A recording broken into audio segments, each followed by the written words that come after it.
Everyone. Thanks for coming to watch the video of our second embroidery class for 2023. We're going to be doing two different fill stitches in this class, and I'll show you a couple of different ways to use each of them. The first one is called the Randa Fill, and it is made using a series of parallel lines that are stacked up on top of each other to fill a space. We're going to be using it to fill spaces with straight lines, but you can use it to fill curved shapes as well. If you did embroidery with us last year, or if you've done embroidery on your own, this is a stitch that you might know as couching, and it is worked mostly on top of the fabric. We learned it last year as a line stitch. And again, like I just said, this year, we're learning it as a line stitch, but worked in rows that create a fill. So here are the examples of the way we're going to learn. This one is done with one color thread, obviously. The stitches go from left to right here and are anchored in rows, perpendicular rows in the same color thread. And that creates this nice pattern and like sort of texture. It gives a nice visual texture even from a distance.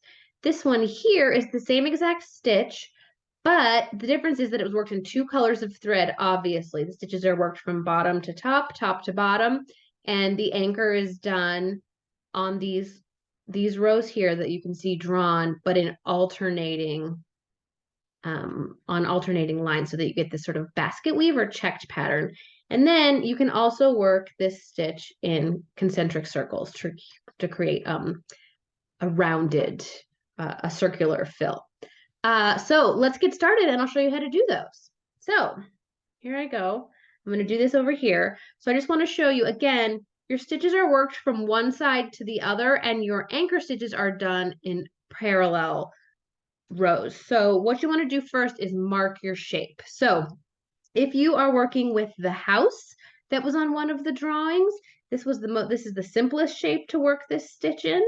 If you're doing the roof here, you can divide the roof into just 5 is enough. Really, like a 1/4 inch to a 1/2 inch is the amount of space you want between your anchor stitches.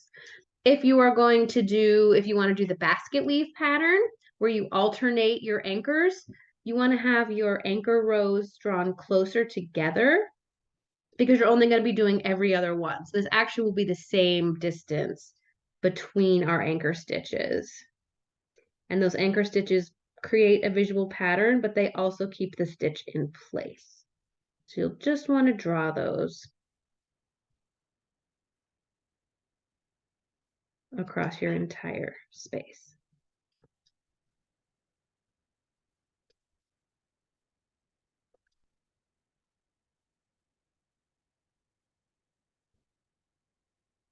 Okay.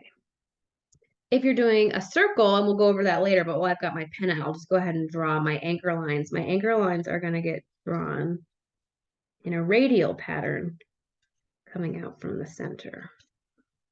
Now, if you are doing this sort of chevron shape that we did, there's a couple of different ways you can break this up. We discovered in class, this is a little bit tricky to figure out what to do. The simplest way is you want to break up any shape that you're doing with this. You want to break it up into smaller workable shapes. So for this, you could break it up into a series of rectangles this way. And then you could make your anchor, because this is a narrow space, if you were going your stitches from here to here, you would only need one anchor line. Or if you were doing your stitches from the opposite way, from here to here, you would probably want at least 2 anchor lines. That's one way to do it. The other way, let's look at just this section here, is that, again, you want your anchor lines to be going perpendicular to your stitches. So if you wanted your stitches to go from like end to end here, you would want your anchors to go perpendicular. So I would maybe draw them this way, start them at these corners because it's easier to visualize. And then maybe put one in between again because of that distance that we want. And then your stitches would go So this one would be a nice long one because I could get the entire length here, and then I would anchor it here, here, here, and here. This is going to make a lot more sense once we start sewing. But what you would do is if you say you started with this long one and then you would work here, here, and here, that's fine. You fill that space. Then you would come back over here and fill here, here, here, here, here. Then you would come back over here and you just want to keep working these parallel lines. Here I got a long one again because it can go from end to end. You're always working from edge to edge like that. Okay, and I explained that the handout, the PDF, also has this information broken down visually for you to see. But we're going to work with the simple shape in class over here on this frame, and I'm going to show you how to work around a shape inside of a shape as well. So here we go. For this stitch, I am going to show you how to do it with a double thread. So in our first class, we worked with one length of thread that was the length of your fingertip to your shoulder, and we had a little tail, right?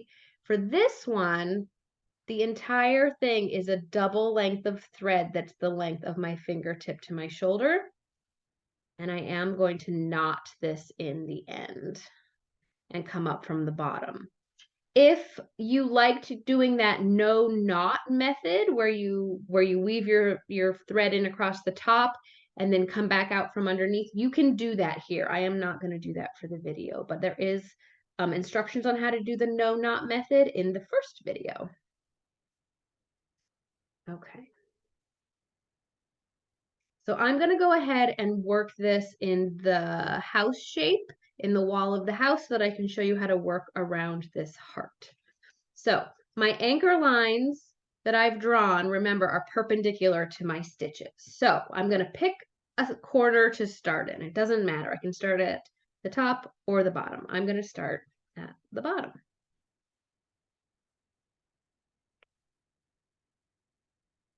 Okay, when you are working with two threads that are knotted, it's really important to keep an eye on the back, because if you mess up when you've got a tail, all you have to do is pull your needle off the end of your thread, pull your thread out and fix your stitch. We are stuck here, right? It's knotted on this side and my needle is not going anywhere. So if you make a mistake with a double thread, it's not an impossible situation, but it's a lot more tricky to fix it. So you just want to go slow, especially at first, and make sure you're not getting all caught up on the back. So my knot is good. And I would like ideally to keep these two threads parallel and nice and neat laying next to each other. If I get a twist in them, that's fine. But I'm aiming for nice and smooth.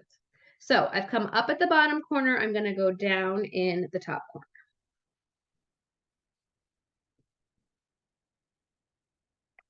Okay. Now and I already got those twisted. This is a little tricky, so don't worry too much if your threads aren't completely next to each other. There we go. All right, so in the example I showed you before, when I was working on the house, the wall of the house, I did that 2 needles with 2 different color threads. You really want to be careful if you decide to go that method, because 2 threads and 2 needles going at once, it really can make a mess on the back. I got a little caught up starting out here and I made a little bit of a mess. Again, not the end of the world, but that's just something you want to watch out for because it can get a little tricky. But for the video here, I'm just going to do one in the very traditional method. So I started here, I ended here. Now for this method, I am going to do the alternating anchor stitches. So I'm going to start here. Oops, I'm sorry. I'm actually going to go to the outside. Let's say this is the outside, working this way becomes the inside. So I'm going to come to the outside on the line of my first anchor. Going to pull that through, and now I'm going to kind of roll my stitch over to the side and just go back in, either right in the same hole that this came up just now or right next to it. And I'm going to anchor that down, and then I'm just going to work down. Again, I'm working every other anchor line. I can roll this out of my way, come up there.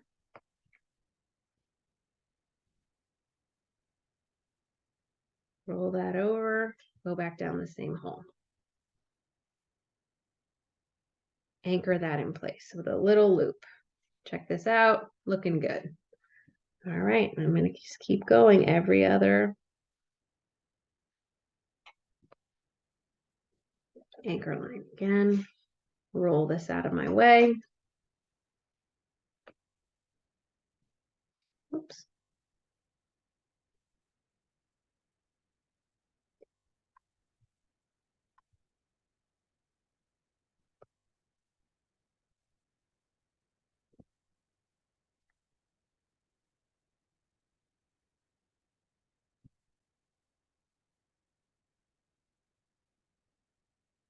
Okay, and I'm going to pause this because you don't need to watch me do this, but I'm going to skip ahead a little bit so you can see me work with this heart. So before I get to that, I just want to say I finished this row here. Remember, I started down here, moved up here, then I moved underneath my fabric, working my way down here, anchoring every other line, which means my needle is back down at the bottom where I started. So now I'm going to come up for my second row, right next to my first one. I'm going to come up here, try to keep those two threads close together. And now I'm going to go to the alternating row of stitches. So what I'm going to do is I'm now going to come up. Oh, you know what? I did that backwards. It doesn't matter on the first one, but I am going to come out with my needle to start my anchor on the side that's open, that doesn't have threads. And I want to go back down in between them. So I apologize. Like I said, it doesn't matter on the first one, but I had that backwards.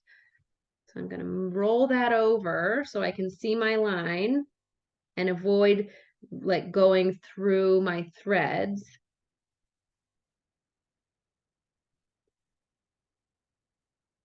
And I'll do the next one.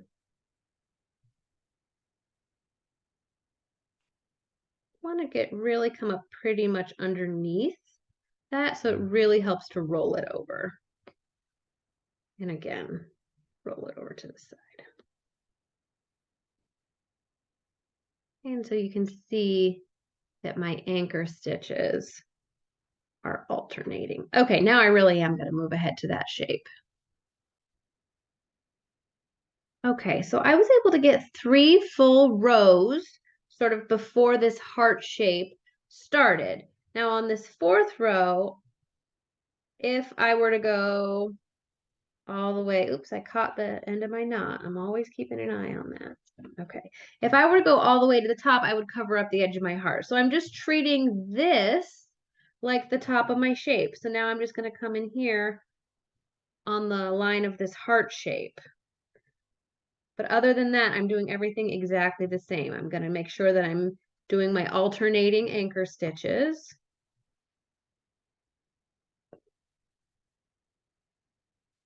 And then I'll just continue to work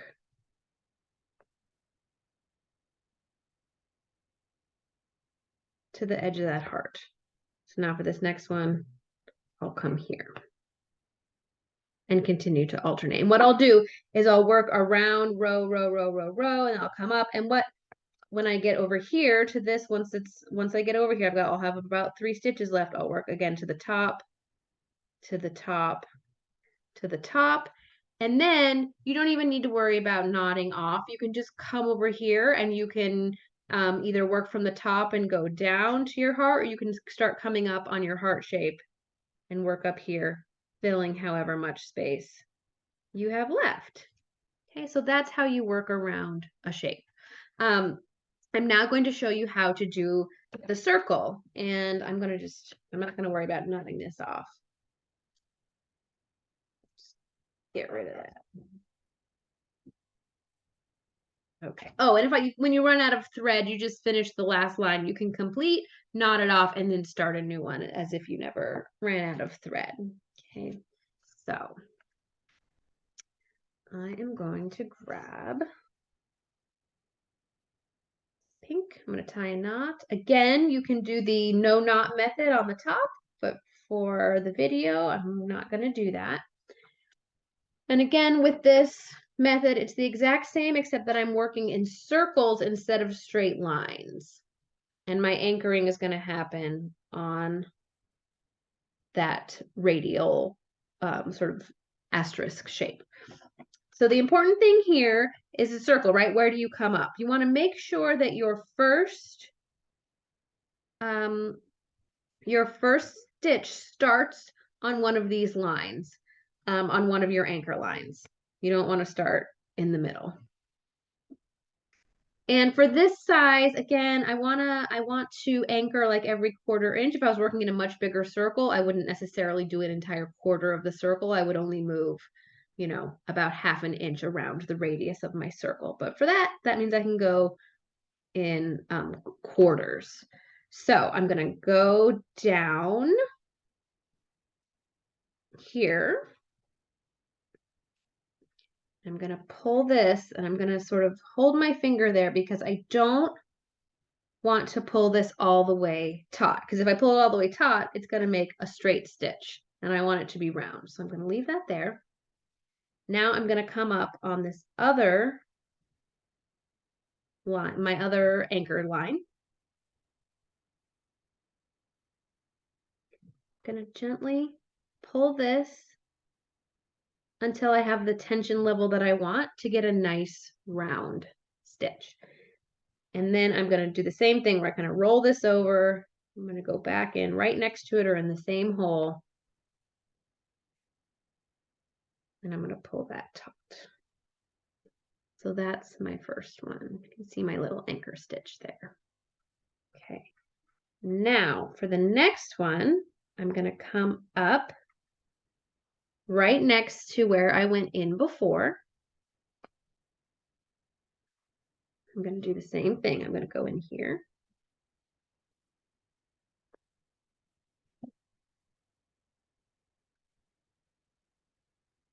Going to leave that open a little bit.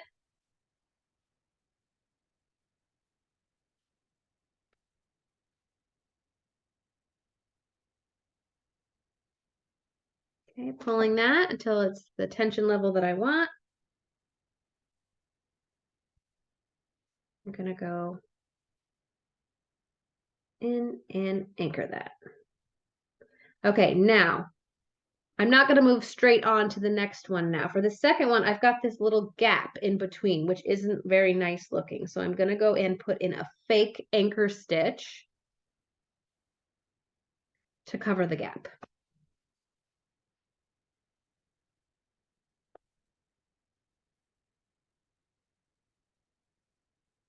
Okay, now I can come up over here. It's going to be the same thing. I'm just going to carry on. And every time I'm going to go do the anchor in the middle and the anchor to the previous gap. When I get to this last one, I'll also anchor the gap from where I started. And then you just continue on same way where you're going to start your anchor, in this case on the inside of the circle, and then work back in between your threads. I'm going to do this one more time so you can see it, and then we're going to move on.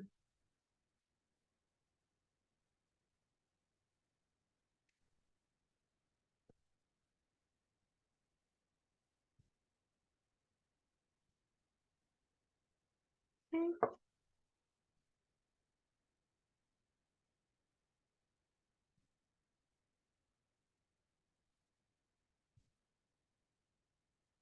There we go. And fake anchor stitch over here to fill the gap. I wonder if you all can hear my dog snoring. It's pretty cute on my end. I don't know if the speaker on the computer is good enough to pick that up. All right, so that is the Randa Fill. And there's a little bit more information about that on your handout.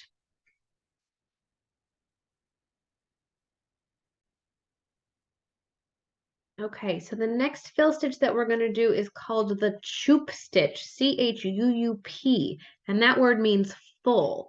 If you've done embroidery before, you'll know it as the satin stitch. It's right here. So for this one, you can fill any simple shape. It's not going to be great for like an amoeba shape or something, but something smallish that is pretty symmetrical is going to be great. Here it is worked on some flower petals. It's also in the middle here of this flower, but this is a perfect example of how you do it.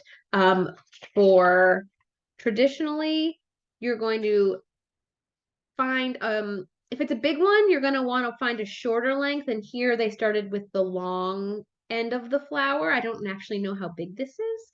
But again, you really don't want to do this for more than half an inch or so. Maybe a little bit longer would be okay. But regardless, you're going to start with your shape.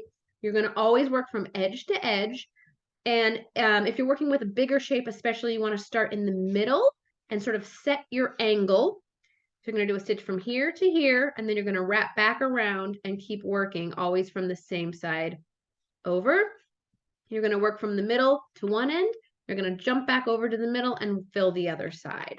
Okay, so that is the Chuup stitch. I'm going to show you how to do it, but I'm going to show you a special formation of how to do it. And it's a stitch called the Nikte Stitch. And Nikte means flower. And the Nikte Stitch is always worked in a star. And that's what makes it the Nikte Stitch. And it's done in a special way. So if you have a star on your design, it's going to work really well for this one. If you have the little bird here with these, you could split your threads, which I'm realizing now I never showed you how to do. But if you don't have one of the bigger stars on your design, go ahead and work on one of your petals or a bird feather with this Chuup stitch, because it's the same thing. The only difference is that the Chuup is for anything and the Nikte is for a star. So I'm just showing it to you in a star. So if you have a big star, go ahead and find the middle of your star, and you're going to draw spokes that go to the inner corner of all of the segments of your star.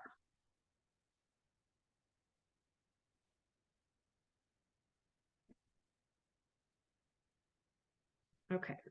Now, what you're going to do is you're going to pick one segment of the star, and you're going to work with this spoke. So I'm going to do this one here. You're going to pick a segment, and then you're going to go to the spoke that's on the right-hand side that you just drew. And that is going to be the angle of our stitch that we're going to work with. Where's my needle? Here we go. And for this one, we are going to work with a single strand, fingertip to shoulder, and I am going to knot it. Again, this is a fill stitch, so you can do the no knot version if you want, but I'm going to use a knot.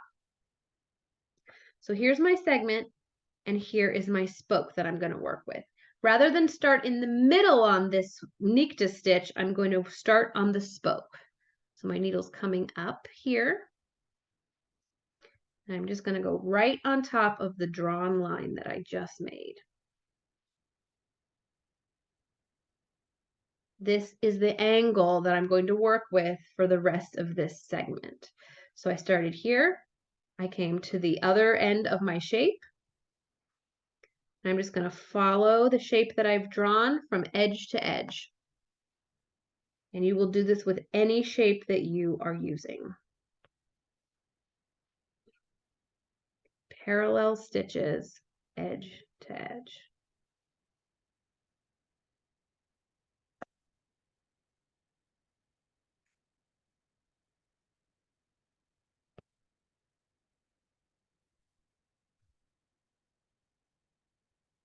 Okay, and you're just going to keep going. So here I come.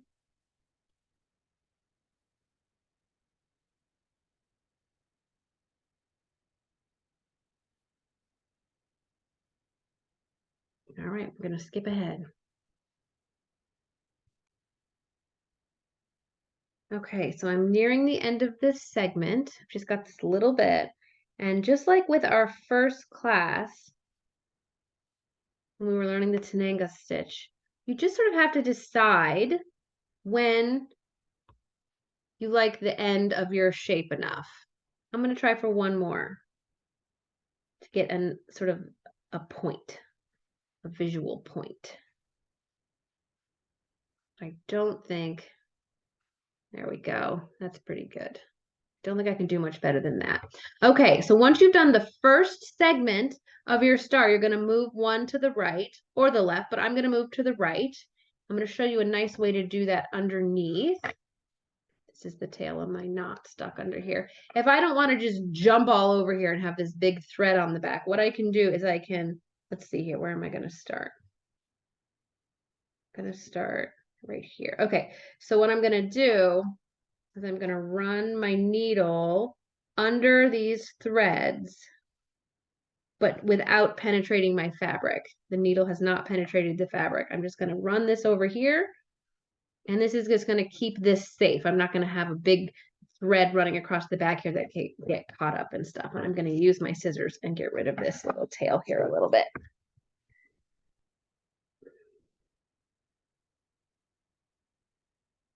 Okay, so I've done this one. Now I'm going to move to my segment to my right. Just the same way. Now what I'm going to do is I'm going to work in the direction of the spoke here. I've got my segment, the spoke to the right, and that's where I'm going to start. So I'm going to come here, right on my drawn spoke line. I'm going to work right to the center. Okay, and then I'm just going to keep going. And I'm going to show you a little tip here for when you're doing your Chuup stitch or your Nikte stitch in a direction that runs up against another Chuup stitch. What I can do is I could go like this and put my needle straight down at the edge, or I could tuck it under a little bit. I'm penetrating the fabric down here, but I'm hiding the spot where my needle goes in a little bit underneath. That means I don't have to have the most perfect visual line because you can't see what's going on under there. It just makes it look nice and neat when you finish it. Again, I'm just going to sort of angle my needle. See how I'm going in. I'm going at an angle instead of like this. So I'm going to do this instead.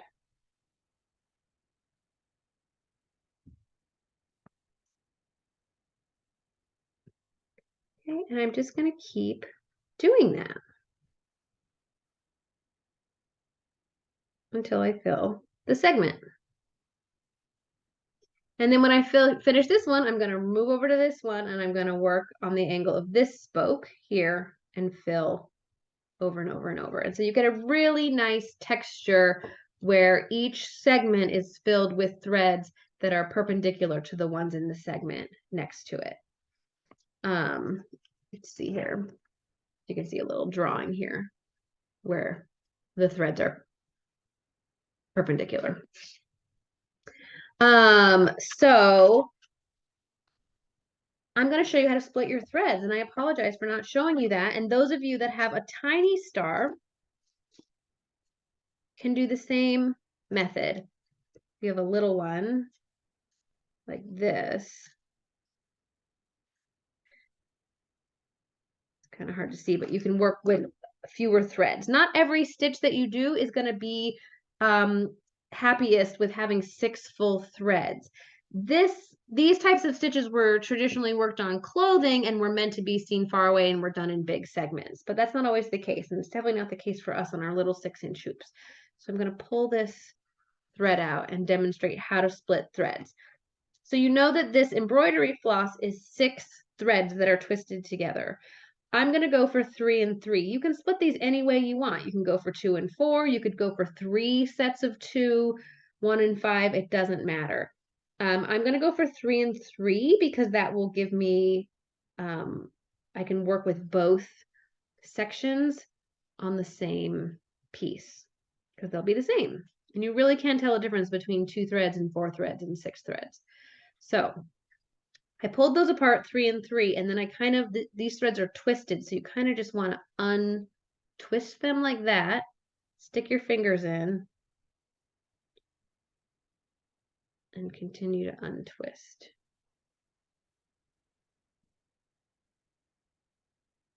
You don't want to work with, like, don't try to split an entire skein of thread. You want to cut off the length of thread that you want to use and split that. And I'm close to the end and I can just pull this. If I just split those and pulled like this with that entire length of thread, they would get caught up and get knotted in the end. So this is a good way to do it. And you see this is kind of twisted.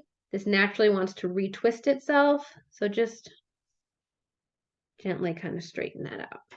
Okay, then you can just rethread, and when you work in a smaller space, this is going to be a nicer way to do it. You wouldn't be able to get a nice point on this tiny star with full 6 threads. You really want to go with fewer.